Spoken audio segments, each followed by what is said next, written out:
મારું નામ ભેરવાની રિદ્ધિમા છે એનો એકતા પરિવારને બિલોંગ કરું છું। અમે આ વખતે બાપાની મૂર્તિ જે છે તે પિંક ડાયમંડ્સથી શણગારી છે।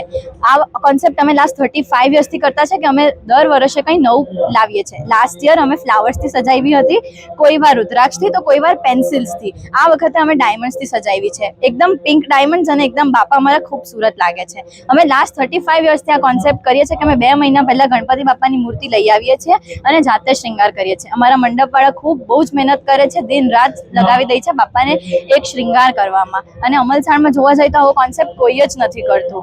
મારું નામ અશોક શિરુમલ ભેરવાની। હું 35 વર્ષથી અહીં અમે સેવા ગણપતિ બાપાની કરીએ છીએ। દર વખતે અમે મરીની, રુદ્રાક્ષની, અગરબત્તીની અને કે અલગ અલગ ટાઈપની અમે 2 મહિના પહેલાં મૂર્તિ લાવીને અમે આ મૂર્તિ અહીંયા 2 મહિના પહેલાં સ્થાપન કરીએ છીએ ને કંઈ ને કંઈ એને શણગારીએ છીએ। આ વખતે અમારી વિશેષતા એ છે કે આપણી નવસારી નગરી, આપણો નવસારી જિલ્લો ડાયમંડ નગરી તરીકે ઓળખાય છે ને ઘણા ટાઈમથી આપણે ડાયમંડમાં મંદી આવી રહી છે। તો બાપાને અમે આ વખતે એટલા માટે ડાયમંડથી શણગાર્યો છે કે બાપા હવે તમે આ મંદી દૂર કરો અને ડાયમંડમાં તેજી આવે ને બધા સૌનું ભલું થાય એવી અમારી બાપાને અપેક્ષા છે।